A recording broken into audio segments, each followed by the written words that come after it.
one look at my face is going to let you know that I'm here for the sympathy vote tonight. Here's the last of the people to speak. I just want to tell you firstly a small bit about me, myself, and about the organisation I work for. I've worked for a long time in the voluntary sector and with vulnerable groups.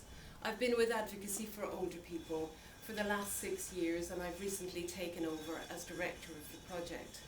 I'm one of those lucky individuals that you sometimes come across who really has found the thing they want to do with their life, who's really inspired by the work, and I'm lucky enough to work with a group of people, a team, some of whom are with us this evening, who are equally dedicated and committed to changing people's lives. And I think one of the things that helps drive that is that we can see day to day the difference that we're making, the impact that it has. We do what it says on the tin.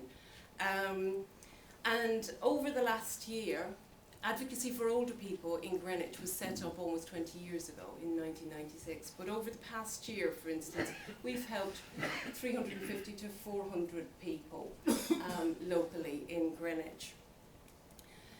In Greenwich, we're kind of seen as the go-to project for difficult cases, for people with complex situations.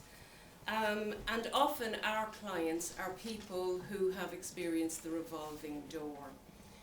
They may have a combination of substance abuse, mental health, physical needs, etc. And they go round and round the system. And because any help, and oftentimes it's very expensive help, that's been offered to them is so piecemeal that it ends up just being a sticking plaster on a sort of gaping wound, if you like.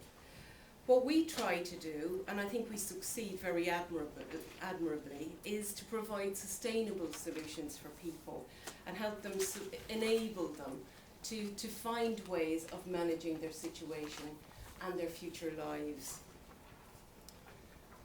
One of the problems for older people in the UK today, and it's something that somebody raised with me while we were talking outside, is there are a lot of people living alone without familial support. And it's sort of assumed that people will have family to fall back on at a time when they may have declining health, failing memory, etc., etc. But what we're finding is there is this group of people that are effectively hidden in plain sight. Their mobility may have deteriorated, their memory, their hearing and their sight, so that they're struggling alone and in silence. And they may only come to light when there's a crisis, when there's a hospital admission. And oftentimes you find people in very distressing situations that could have been easily prevented by support earlier on. Dispersed families and fragmented communities mean older people are marginalised and often ignored. We offer practical support for people around a variety of issues, particularly things like money, finances, benefits.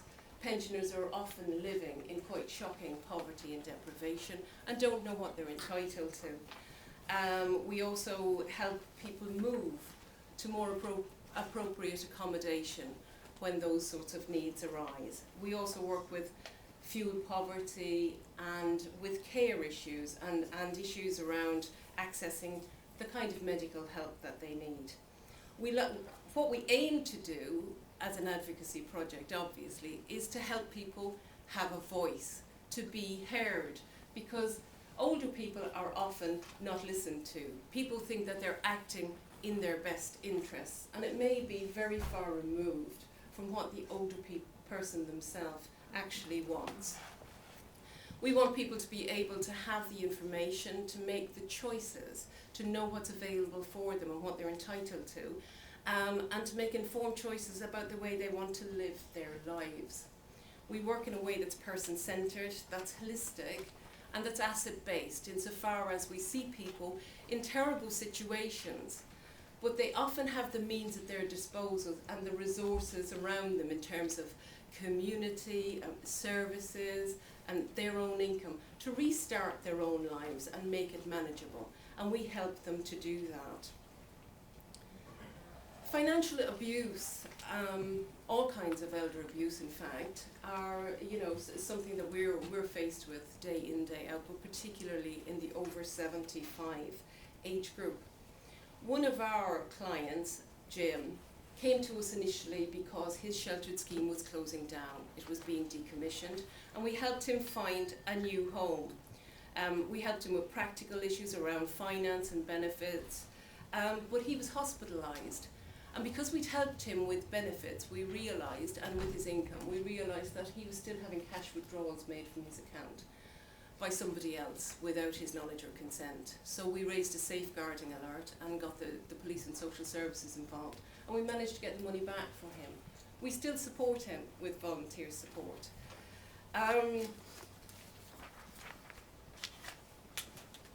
We find that the difficulties faced by the younger element in our client group are quite different. The 55 to 65 age group are often faced by problems with welfare reform or the bedroom tax in recent years. And oftentimes people can be sanctioned and have no visible means of support. We can help them find the emergency help that they need. What we're asking for this evening is £6,000 at least. We need more advocates. We place a great reliance on, suddenly I'm in the dark, on the home visit, about creating a relationship with the older person of trust and respect and helping them to help themselves. £6,000 would give us the means to have a home visiting advocate 2 days a week who could help 35 to 40 older people. They would in turn then train volunteers, and we would expect at least 3 volunteers to be trained up, have in-house and external training, mentoring, shadowing, all that sort of thing, to enable them to work as really effective advocates also. Obviously, more money, the better. So any help, really welcome. And thank you for listening.